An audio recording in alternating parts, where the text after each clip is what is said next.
Now let's sum up everything that we've spoken about so far.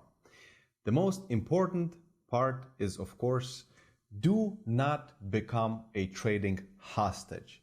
Now, myself personally, at some point I felt like a hostage. I was only thinking about trading, and that's why we've spent so much time talking about the psychology.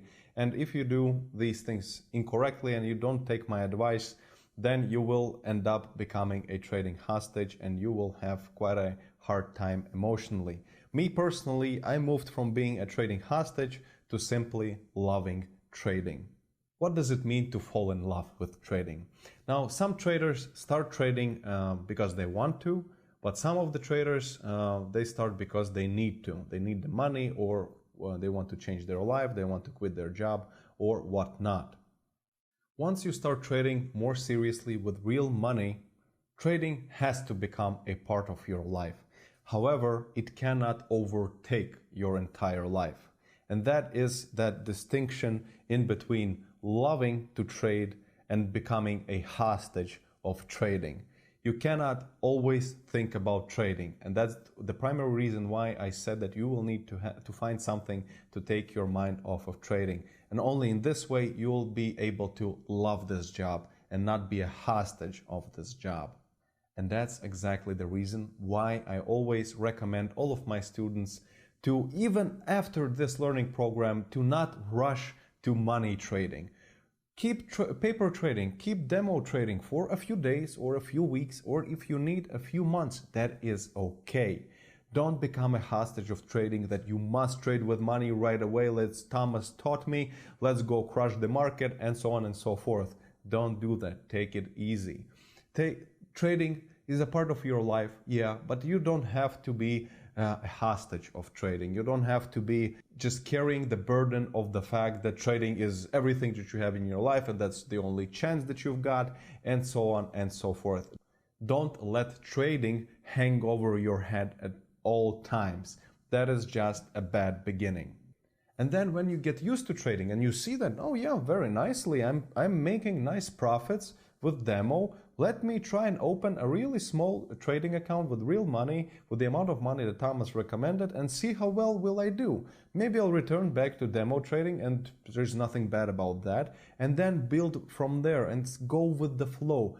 Don't rush it, don't try to crush it right away. In this regard, trading is very similar to sports. Ask any athlete, or maybe you're an athlete yourself, what will happen if you come to the gym and start off without a warm-up and you will start doing some heavy lifting right away, or if you're a sprinter, you just get off your bed in the morning and start sprinting right away. It can end up with damaging your own body. And the same goes for trading.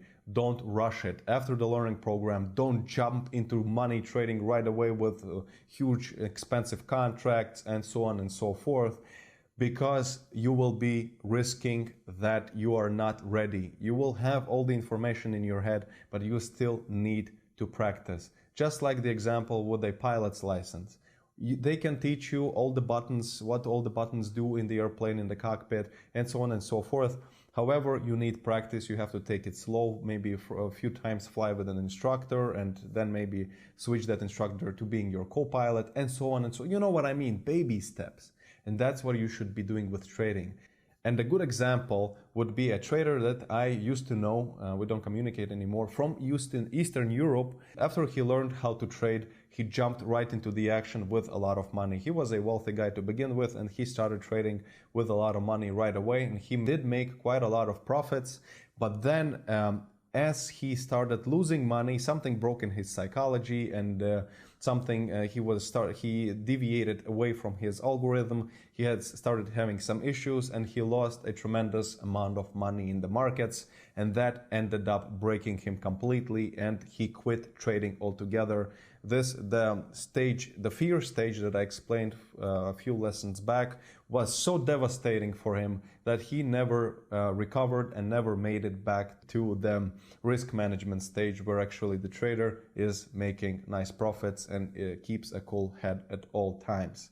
Now that is something that is similar to an athlete that you need to warm up before you jump into hardcore action. And that is actually the reason why I asked my IT guys who developed the learning platform that you're currently using to limit how many lessons can a student go through per day and per week. And I did it not to piss you off, but to slow you down. I don't want you to rush through that process, and I want you to get used to taking baby steps and not rushing this process whatsoever. And please, of course, keep your emotions in check. That's one of the most important parts of beginning to trade and being a beginner trader.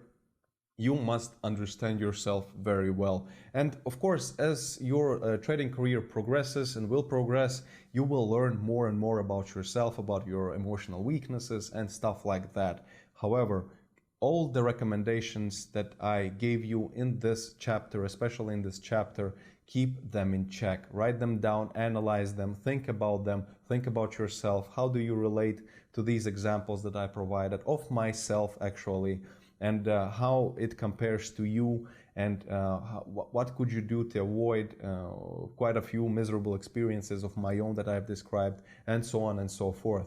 And trust me, if you follow all the advices that I have given you already in this chapter, you will save hell of a lot more money than you paid for this learning program. That I can guarantee you. Next, always trade when you're calm. 100% cool mind is absolutely necessary for trading. You cannot let neither good trades nor bad trades get to you. Don't get too angry after a few losses or after a bad trade, and don't get too happy and too confident after a few nice profits either. That's all very, very important to make the distinction that the emotions can be bad even if those are good emotions. Now, you will always feel happy to make money at the financial markets. Of course, sure, that's okay. But some traders get too happy and they start to get confident, and their ego is starting to become the size of China. So this is also a threat, and your trading might become riskier if you're too confident. So don't let neither good trades nor bad trades get to you. And in the very beginning of your trading career, when you're trading paper trading with demo money, and you feel that after a few negative trades, you're getting impatient and you're getting angry, that will be a direct sign, a red flag, that you are not ready for money trading just yet. And write this down in your notes and highlight it. If I get angry or upset after 1 hour of trading or some short period of time or just a few negative trades, if I'm getting angry and upset, number one, I should be leaving the trading desk and returning in a few hours or on the next day. And number two, I'm not ready for money trading just yet. Remember that everything that I am teaching in this learning program in terms of trading, it's not for sprinters. It's for those who run a marathon and who want to make money on a constant basis for the next few years, 10 years, maybe even 20 years, for as long as you'd like. And that's why there are so many details, and I always emphasize an extreme importance of these elements of trading, and I wouldn't be putting them out there if they weren't important and if I wouldn't be going through them myself. I said that you should have 100% cool head when you're trading. Right, let me take that back and let's change the number to 99%, okay? We are all human, and sometimes we fly off the handle and do something that we later regret. That is okay. However, you really need to learn when something like this starts to happen to identify it at an early stages, I mean the anger or frustration, and simply switch off your trading station. I know that I said it many times, but I'll repeat myself one last time that majority of day traders lose their money. Some lose a portion of the money, or some lose all money sooner or later. And only just a fraction of day traders make constant profits at the financial markets. And you already know those reasons why. And once again, you know this already, but there are no 500 different reasons. There are around 7 most common mistakes that are made by traders, and you already know how to avoid them even before we've started talking about the technical aspects of trading. And these are true, realistic numbers. And I'm not trying to discourage you. On the contrary, I want to prepare you to the best of my ability for this brutal reality of trading at the financial markets, and not just teaching you the technical aspects and the system strategies, shape structures, and signals and reasons for entry, exit, and money management, risk management, and so on and so forth. To be a great trader, you need to keep a balance. You need to know everything that surrounds the trading concept and this job in general, and not just focus on entries and exits. Because to be honest, the technical aspect of trading is not that difficult. It might be quite complicated to look at it and to learn it in the very beginning, because there are going to be quite a few things that you've never heard about before. But once you've done it and you've spent some time on it and you've practiced it, you will master it in no time. And I've done my best to create this learning program and structurize it in a way that will benefit, in a way that you will learn it as fast as possible and in the best way possible. And unfortunately, a lot of traders who lose money, they lose money because of psychological aspects, and they either were not taught those psychological aspects that surround trading, or they've ignored some or all recommendations from their coaches, and then in the end of the day they end up blaming their coaches, blaming the market, saying that trading is all bullshit, it's all a setup, and so on and so forth. And unfortunately, it's just not true. There are actually quite a few trading schools out there, 2-3% of trading schools that provide really nice trading education. But all the rest of trading schools, I'm sorry, but they're mostly scams. And even those good trading schools that I've come across in my market analysis, so to speak, when I was preparing to create my own trading education program, I looked at quite a few trading schools, and I did find a few interesting ones that offered really nice education. However, they still only one was covering the topic of correct expectations, psychology, and so on and so forth. And believe me, I've checked a lot of trading schools and a lot of gurus that sell trading courses.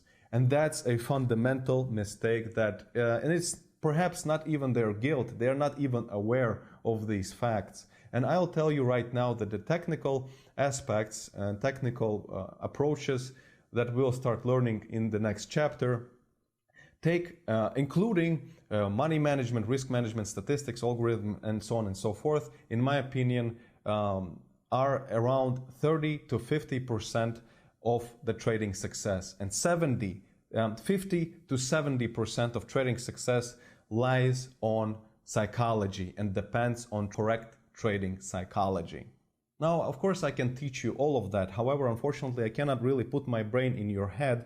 Therefore, I'm offering an unlimited access to assistance in the way of a personal assistance, even after this learning program. So you would have assistance and support when you will start money trading, so that we will be able to work together and keep your trading in check even after your learning process.